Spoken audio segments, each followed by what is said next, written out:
Alkanes. तो physical properties में थोड़ी सिंपल सी बातें हैं, एक दो वो आपको याद रखनी है। फिजिकल प्रॉपर्टी में जैसे क्या है कि जो लोअर एल्केन्स होती है ना, लोअर एल्केन्स, जैसे मिथाइल क्लोराइड, ब्रोमाइड वगैरह, ये सारे के सारे किस में मिलती हैं? गैसियस स्टेट में। हायर एल्केन की जब बात करेंगे, जब बड़ी एल्केन हेलो एल्केन आएंगी, हायर हेलो एल्केन, वो आपको लिक्विड स्टेट में भी मिल सकती हैं और सॉलिड स्टेट में भी मिल सकती है। सिंपल सी बात अपनी, लोअर हेलो एल्केन्स तो गैस मिलेंगी, हायर लिक्विड या सॉलिड स्टेट में भी मिल सकती हैं। उसके बाद में हम इनकी बात करेंगे, जैसे ये लगभग क्या होते हैं? कलरलेस होते हैं। कलरलेस जितनी भी हेलो एल्केन्स होती हैं वो कलरलेस होती है, किसको छोड़ के? लेकिन जब देखा गया ब्रोमाइड हो गई है ना, ब्रोमीन वाले और आयोडाइड, ये कुछ कलर दिखाते हैं ना जब सनलाइट इनके ऊपर गिरती है तो, ठीक है। स्मेल, कुछ एक हेलो एल्केन से स्वीट स्मेल भी आती है, तो ये कोई खास पॉइंट नहीं है, थोड़ा ध्यान कर लेना बस। उसके बाद में आता है मेल्टिंग पॉइंट के बारे में। Melting point, boiling point. एक तो मेल्टिंग पॉइंट एक्सप्लेन कर देते, इसी से वो बॉइलिंग पॉइंट हो गया। मेल्टिंग पॉइंट में जैसे आ गया हमारे पास हेलो एल्केन, आ गई मेरे पास ये CH4, इसी के कोरस्पोंडिंग हेलो एल्केन मैंने लिए है CH3Cl, ये एल्केन था, इसके कोरस्पोंडिंग मतलब ये हेलो एल्केन आ गई, इसका पेरेंट हाइड्रोकार्बन ये है। अब ये कहते हैं इसका जो मेल्टिंग पॉइंट है वो हमेशा इससे ज्यादा होगा। क्यों? क्योंकि जो ये मॉलिक्यूल होते हैं ये आपस में weak van der Waals force of attraction, weak van der Waals force of attraction से जुड़े होते हैं। और वो किसके ऊपर डिपेंड करता है? साइज के ऊपर, जो मॉलिक्यूल है उसके साइज पे और मॉलिक्यूलर मास पे, मॉलिक्यूलर मास पे। अब इसका साइज भी बड़ा होगा क्योंकि इसमें एक हाइड्रोजन एटम था, एक क्लोरीन एटम बड़ा आ गया, और इसका साइज भी बड़ा है, इसका मॉलिक्यूलर मास भी ज्यादा है। तो ये जो मॉलिक्यूल है क्लोरोमीथेन के मॉलिक्यूल, ये स्ट्रॉन्ग हाइड्रोजन बॉन्ड से जुड़े होते हैं, इसलिए क्या होगा, sorry strong weak van der Waals force of attraction से जुड़े होते हैं, इसलिए क्या होगा, इनका मेल्टिंग पॉइंट और बॉइलिंग पॉइंट हाइट होता है। किससे? Corresponding alkane. जैसे क्लोरोमीथेन का कोरोस्पोंडिंग एल्केन कौन हो गया? मीथेन। क्लोरोमीथेन का मेल्टिंग पॉइंट और बॉइलिंग पॉइंट हमेशा इससे ज्यादा होगा, ठीक है। एक देखा जाए तो इसकी पोलैरिटी भी तो ज्यादा है, मोर पोलैरिटी। ये इसके ऊपर थोड़ा नेगेटिव चार्ज, इस पे कार्बन पे थोड़ा पॉजिटिव, इसमें जबकि ऐसा नहीं है, तो ये ज्यादा पोलर है, इसलिए भी इनका मेल्टिंग और बॉइलिंग पॉइंट ज्यादा होता है। क्लियर है? ठीक है। दूसरा हमारे पास जैसे वो डिफरेंट आ गए, RBr आ गया, RCl आ गया और RF। अब ये कहता है इसमें जो मेल्टिंग पॉइंट इस तरह से डिग्री, सबसे ज्यादा आयोडो एल्केन का होगा, फिर ब्रोमो का, फिर क्लोरो का, फिर फ्लोरो का होगा, ठीक है। वही बात आ जाएगी, साइज बड़ा है इसका। फिर और पॉइंट की, जैसे जैसे अल्काइल ग्रुप की, ये जो अल्काइल ग्रुप है इसकी लेंथ बढ़ेगी, जैसे जैसे अल्काइल ग्रुप की लेंथ बढ़ेगी तो इसका मेल्टिंग पॉइंट भी ज्यादा होता है। जैसे CH3Cl ले लिया मैंने, एक हमने लिया CH3 CH2Cl, एक हमने लिया CH3 CH2Cl। तो जैसे जैसे अल्काइल ग्रुप की लेंथ बढ़ेगी इनका मेल्टिंग पॉइंट भी इंक्रीज होता चला जाएगा, ठीक है। या फिर कोई मेरे पास ऐसे आ जाए, हेलोजन नंबर की संख्या बढ़ जाए, CH2Cl2 CHCl3, जैसे जैसे हेलोजन एटम की संख्या बढ़ेगी तो मेल्टिंग पॉइंट भी इंक्रीज होता जाएगा। तो कुछ एक जनरल सी बातें थी जो आपको इसमें थोड़ा ध्यान करने की, कि भाई जो हेलो एल्केन होती है, इनका जो हेलो एल्केन होगी उसका उसके कोरोस्पोंडिंग नॉर्मल हाइड्रोकार्बन से मेल्टिंग पॉइंट और बॉइलिंग पॉइंट ज्यादा होता है। दोनों ही किससे जुड़े होते हैं? Weak van der Waals force of attraction से, जो किस पे डिपेंड करता है? साइज और मॉलिक्यूलर मास के ऊपर। अब इसका साइज भी बड़ा है और मॉलिक्यूलर मास भी बड़ा है, तो ये स्ट्रॉन्ग बॉन्ड से जुड़े हैं, तो इसलिए इसका मेल्टिंग पॉइंट और बॉइलिंग पॉइंट ज्यादा होगा। दूसरा, ये ज्यादा पोलर है उसकी बजाय, यहाँ पोलरिटी भी आ गई, तो पोलरिटी की वजह से भी इनमें बॉन्ड स्ट्रॉन्ग हो जाएगा। दूसरी बात, जब हेलो एल्केन मेरे पास आएंगे तो जो डिफरेंट हेलो, एक ही, ये तो मैंने सेम ले लिया, जैसे कोई भी एक कार्बन का है, दो कार्बन का ले लिया, लेकिन जैसे अगर हेलोजन डिफरेंट ले लिया तो इस तरह से उनका मेल्टिंग पॉइंट और बॉइलिंग पॉइंट डिक्रीज करता है। क्यों? क्योंकि इलेक्ट्रोनेगेटिविटी क्या होती है? इलेक्ट्रोनेगेटिविटी डिक्रीज करेगी, साइज डिक्रीज करेगा और मोलिकुलर मास भी डिक्रीज करेगा, तो इसलिए इस तरह से कम होता चला जाएगा। दूसरी बात, अगर जैसे जैसे मेरे पास अल्काइल ग्रुप की चेन बढ़ेगी तो मेल्टिंग पॉइंट भी बढ़ेगा, या हेलोजन की संख्या बढ़ेगी तो भी मेल्टिंग पॉइंट इंक्रीज करता है। इस तरह से कुछ जनरल सी बातें थी, वो आप देख लेना, कुछ ज्यादा खास नहीं है इसमें। बाकी डाइपोल मोमेंट वगैरह हमने डिस्कस कर ही लिया था। स्टॉप करना ही पड़ा। ये फिजिकल प्रॉपर्टी के बाद में अब हम बात करेंगे केमिकल प्रॉपर्टीज की। तो केमिकल प्रॉपर्टीज में क्या आएंगी, केमिकल रिएक्शन आएंगी, केमिकल प्रॉपर्टी। तो केमिकल प्रॉपर्टीज में हम मेनली 3 तरह की रिएक्शन पढ़ेंगे। इनकी कौन कौन सी होती हैं? एक तो होता है न्यूक्लियोफिलिक सब्स्टिट्यूशन रिएक्शन, एक होता है इलिमिनेशन रिएक्शन दिखाते हैं, और एक क्या दिखाते हैं, रिएक्शन विद मेटल्स। तो सबसे पहले हम बात करेंगे न्यूक्लियोफिलिक सब्स्टिट्यूशन रिएक्शन की। कौन सी रिएक्शन आ गई? Nucleophilic substitution reaction. Nucleophilic substitution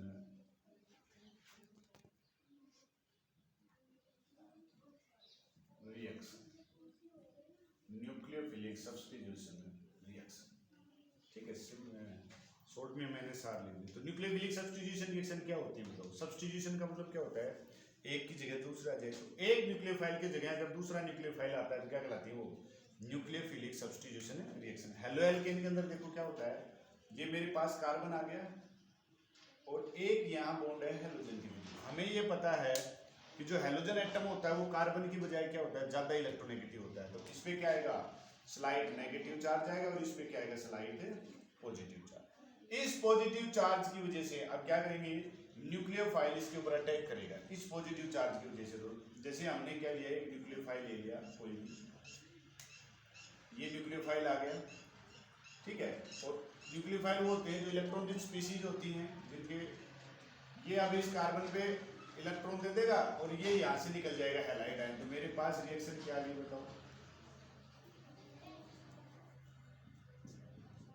ये निकल गया यहाँ से, यहाँ क्या जुड़ गया?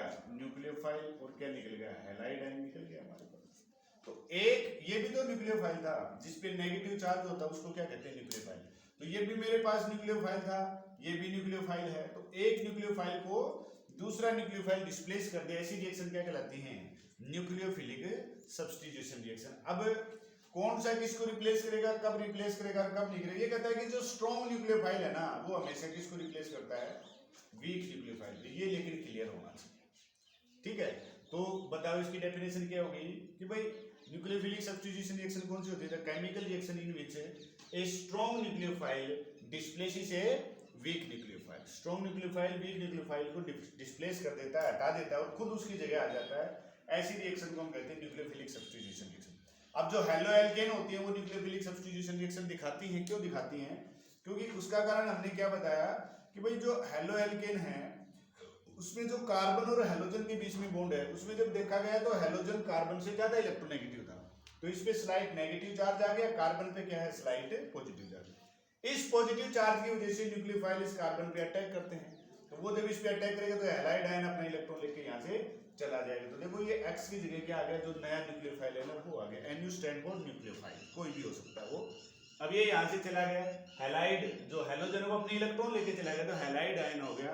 अब देखो दो तरह से लिविंग ग्रुप होती है, जो निकल रहा है इसको क्या कहा जाता है? Leaving group. अब ये कहता है जो ये लिविंग ग्रुप गया, ये अपने इलेक्ट्रॉन लेके गया, तो इसको न्यूक्लियोफ्यूज बोलते हैं। क्या बोलते हैं? न्यूक्लियोफ्यूज। पीछे हमने H पॉजिटिव निकाला था, H प्रोटॉन, अरे H पॉजिटिव प्रोटॉन की फॉर्म में, तो वो H पॉजिटिव H निकला था, तो वो इलेक्ट्रॉन छोड़ के निकला था, उसको इलेक्ट्रोफ्यूज बोलते हैं। तो ये लिविंग ग्रुप किस रूप में गया है? न्यूक्लियोफ्यूज के रूप में, ठीक है। अब हम इसके एग्जांपल्स करेंगे भाई न्यूक्लियोफिलिक सब्स्टिट्यूशन रिएक्शन में। जैसे कुछ जगह एग्जांपल्स हैं उनके बारे में, फिर इसके मैकेनिज्म के बारे में बात करेंगे भाई ये होती कैसे है रिएक्शन। तो एग्जांपल जब हम इसके स्टडी करेंगे तो उसमें कौन सा आता है एग्जांपल? सबसे पहले ये कहता है कि भाई substitution of halogen by hydroxyl, substitution of halogen by hydroxyl,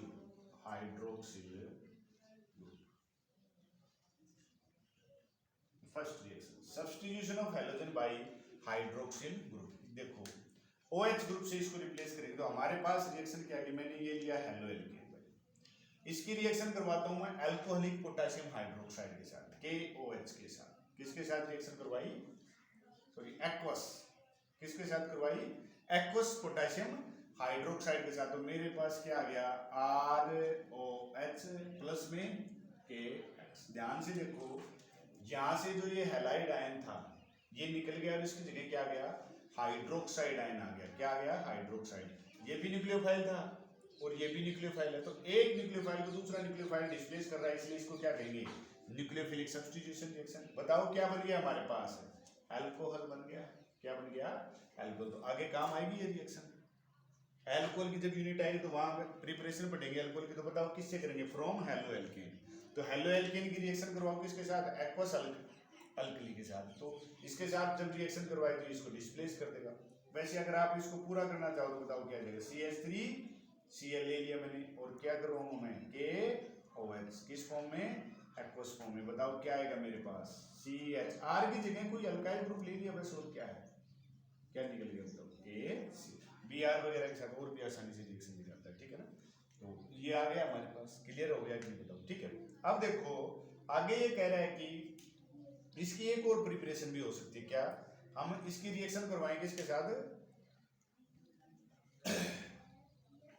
silver oxide के साथ, ठीक है ना? सिल्वर ऑक्साइड के साथ रिएक्शन करवा दे तो भी उसमें लेंगे तो हमारे पास ये इसके अंदर आ जाएगा, ठीक है ना? लेकिन वो किस में होना चाहिए? वाटर के अंदर घुला हुआ होना चाहिए, ठीक है ना? तो मेरे पास क्या आ जाएगा बताओ? RCl। और वो जब मैंने लिया हुआ है सिल्वर ऑक्साइड, तो ये OH की फॉर्म में आएगा, ठीक है ना? एक्वस फॉर्म में जब लेंगे तो हमारे पास क्या आएगा बताओ? ROH आ जाएगा। और जैसे इसकी जगह Cl लो तो और भी Br लेंगे तो और भी बढ़िया रिएक्शन है, AgBr हमारे पास आ जाएगा, ठीक है ना? इस तरह से आप कर सकते हो। मेन आप इस तरह से याद रखो कैसे तैयार करें। हेलो एल्केन की एक्वस अल्कली के साथ रिएक्शन कराओ, ये रिएक्शन आ जाएगी हमारे पास, अल्कोहल आ जाएगा, ठीक है? या फिर हम मोइस्ट सिल्वर ऑक्साइड के साथ रिएक्शन करवाएं, ठीक है ना? मोइस्ट मतलब थोड़े वाटर वेपर्स उसमें आ जाए तो ये AgOH की फॉर्म में आ जाएगा। यहाँ से Br निकल जाएगा, OH आ जाएगा बस, ठीक है ना? तो ये हमारे पास आ गया substitution of halogen by hydroxyl group. आगे हम बात करेंगे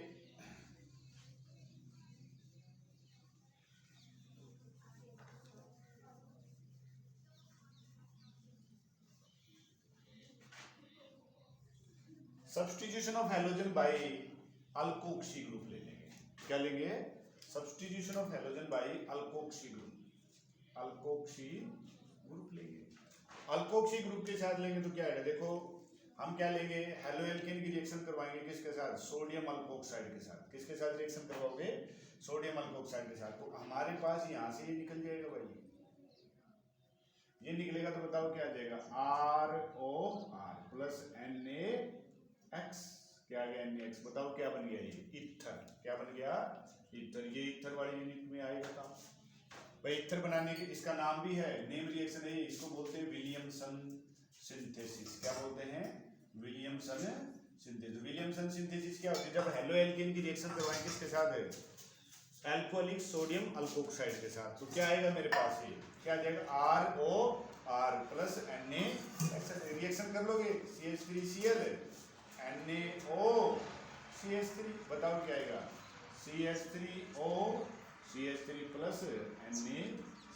इस तरह से मेरे पास क्या आया? ईथर आ गया, ठीक है ना?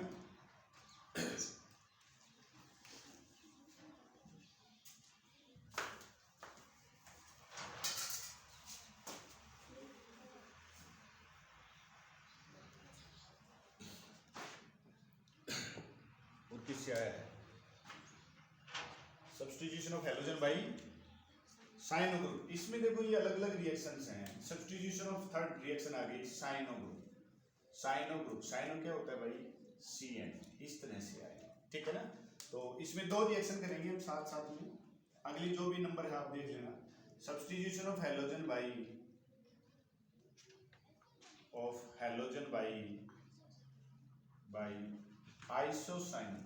आइसोसाइन। साइनाइड भी बोल देते हैं, नाइट्राइल भी बोल देते हैं इसको। आइसोसाइन और आइसोनाइट्राइल बोल दो आप, ठीक है? ग्रुप।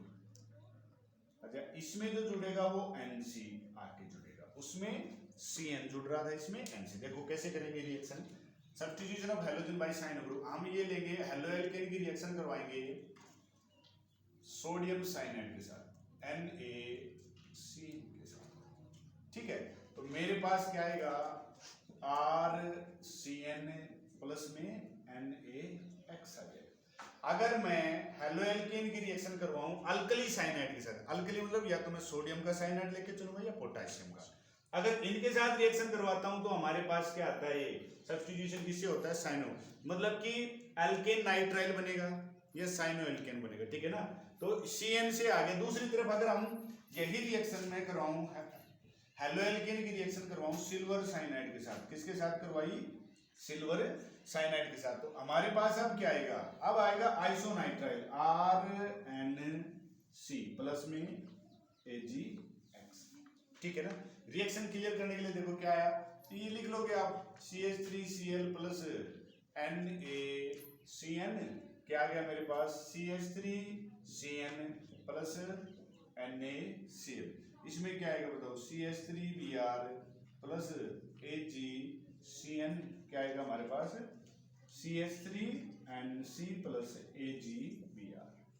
अब क्वेश्चन ये आ गया कि भाई चलो ठीक है, हेलोएल्केन की हमने रिएक्शन करवाई, अल्कली साइनाइड के साथ करवाते हैं तो साइनोएल्केन आ गया या अल्केन नाइट्राइल आ गया, सिल्वर साइनाइड के साथ रिएक्शन करवाई तो आइसोसाइनाइड ग्रुप आके जुड़ गया, ऐसा क्यों हुआ। तो ये कहता है कि थोड़ा सा हम समझेंगे इसको कि जो नाइट्राइल ग्रुप होता है ना, ये एक एम्बिडेंट न्यूक्लियोफाइल होता है, क्या होता है, जो साइनो है ना, साइनो ये एम्बिडेंट न्यूक्लियोफाइल होता है, ambient nucleophile, ambient nucleophile, nucleophile, तो थोड़ा सा इसको याद रखना, एम्बिडेंट जो होते हैं ना, एम्बिडेंट न्यूक्लियोफाइल होते हैं जिसमें टू अटैकिंग साइट्स होती हैं, टू अटैकिंग बोल दो चाहे रिएक्टिंग बोल दो, टू अटैकिंग या फिर रिएक्टिंग साइट, मतलब वो न्यूक्लियोफाइल जो दो साइट्स हैं जिसमें दो जगह होती है जिनसे वो रिएक्शन कर सकता है, उस न्यूक्लियोफाइल को क्या कहा जाता है, एम्बिडेंट न्यूक्लियोफाइल। तो साइनो कैसा न्यूक्लियोफाइल है, ये एम्बिडेंट, क्यों, क्योंकि इसमें दो अटैकिंग साइट है, ये कार्बन से भी बॉन्ड बना सकता है और नाइट्रोजन से भी बॉन्ड बना सकता है। ये इसके रेजोनेटिंग स्ट्रक्चर क्या है, C ट्रिपल बॉन्ड N, और इसके पास लोन पेयर ऑफ इलेक्ट्रॉन, ये लोन पेयर ऑफ इलेक्ट्रॉन, तो यहाँ पर आ गया नेगेटिव चार्ज, ठीक है ना। अब देखो कैसे, ये जो नाइट्रोजन था इसके पास 5 इलेक्ट्रॉन होते हैं, 1 2 3 4 5, ना इलेक्ट्रॉन लॉस किया ना गेन किया, तो इसमें कोई चार्ज नहीं। कार्बन देखो 1 2 3 4, इसके पास तो 4 इलेक्ट्रॉन होते हैं ना, तो 5th इलेक्ट्रॉन कहाँ से आया, तो वो नेगेटिव चार्ज आएगा। अब ये रेजोनेटिंग स्ट्रक्चर क्या करेगा कि भाई आप इसको यहाँ दिखा दो, अब ये यहाँ पर शिफ्ट हो जाएगा, तो बताओ मेरे पास रेजोनेटिंग स्ट्रक्चर क्या है इसकी, C डबल बॉन्ड N,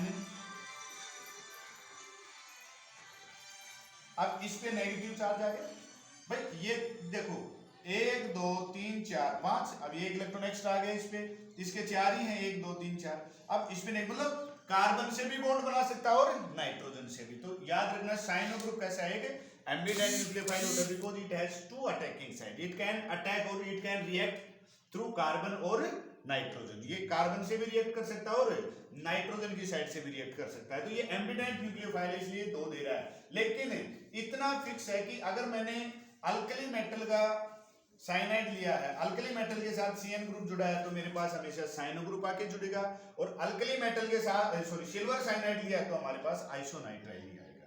अब ये कहता है कि भाई इसमें क्या खासियत है जिसकी वजह से ये CN जुड़ा वहां पर और इसमें NC जुड़ा, ये कहता है, देखो थोड़ा सा और ध्यान से समझेंगे इसको, अल्कली मेटल के नाइट्राइल में जब आप देखोगे तो इसमें देखो नाइट्रोजन के पास लोन पेयर ऑफ इलेक्ट्रॉन है, भाई 5 इलेक्ट्रॉन थे 1 2 3, 3 तो बॉन्ड में आ गए, 2 फ्री है तो लोन पेयर।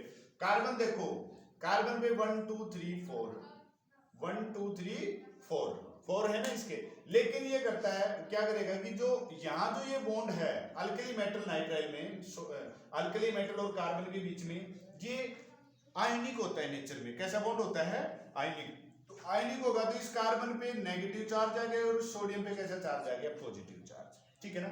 अब यहाँ पर क्या है बताओ, डेल नेगेटिव और डेल पॉजिटिव। अब इस जो ये नेगेटिव ये जो पॉजिटिव इसके ऊपर ही तो अटैक करेंगे, भाई ये कार्बन से भी बॉन्ड बना सकता है और नाइट्रोजन के पास लोन पेयर ऑफ इलेक्ट्रॉन, तो यहाँ से भी तो बॉन्ड बन सकता है, मतलब दोनों साइड से बॉन्ड बन सकता है। अब देखो कंडीशन क्या आएगी, कार्बन बॉन्ड करेगा तो ये कार्बन ही तो है अल्काइल ग्रुप, कार्बन कार्बन के बीच में बॉन्ड बनता है, और अगर नाइट्रोजन बॉन्ड करेगा तो किसके बीच में बॉन्ड बनता है, कार्बन और नाइट्रोजन। ये कहता है कार्बन कार्बन के बीच में जो बॉन्ड बनेगा ना वो ज्यादा स्टेबल होता है, तो कंपाउंड रिएक्ट करके क्या करते हैं, स्टेबल होने की कोशिश करेंगे। तो हमारे पास बताओ कौन सा ज्यादा प्रोडक्ट आएगा, ये कार्बन से अटैक होगा। समझ में आ गई? दोबारा से मैं रिपीट कर रहा हूँ, अल्कली मेटल के साइनाइड के अंदर जो अल्कली मेटल और कार्बन के बीच में जो बॉन्ड होता है वो कैसा होता है? आयनिक होता है। कैसा होता है नेचर में? आयनिक होता है। तो आयनिक होगा तो कार्बन पे थोड़ा सा नेगेटिव चार्ज और अल्कली मेटल पे पॉजिटिव चार्ज है। दूसरी तरफ हेलोएल्केन में तो हाई पोलर, तो ये अब कार्बन से भी बॉन्ड बन सकता है और नाइट्रोजन से भी, लेकिन ये कहता है कि कार्बन कार्बन के बीच में जो बॉन्ड बनता है वो स्ट्रॉन्गर होता है कार्बन नाइट्रोजन बॉन्ड की। तो ये कार्बन से बॉन्ड बनाएगा तो बताओ क्या आएगा हमारे पास? साइनो ग्रुप आके जुड़ जाएगा। क्लियर हो गया कि नहीं? अब यहाँ आ जाओ, यहाँ पर जो ये सिल्वर साइनाइड ले रखा है ये कोवलेंट बॉन्ड है। कैसा बॉन्ड है? कोवलेंट। तो यहाँ तो चार्ज सेपरेट होगा नहीं। अब बताओ सिर्फ कहां से अटैक होगा? डेल नेगेटिव और डेल। अब सिर्फ कहां से अटैक होगा? नाइट्रोजन से। तो नाइट्रोजन की साइड से जब जुड़ेगा तो बताओ क्या आएगा? ये आइसोनाइट्राइल देगा। समझ में आ गया कि नहीं ना? एम्बेडेड न्यूक्लियोफाइल में थोड़ा सा ध्यान देने की जरूरत होती है। क्लियर हो गया? अच्छा जी, आगे हम बात करेंगे बिल्कुल इसके जैसा ही है एक और, substitution of halogen by nitrite group और नाइट्रो ग्रुप।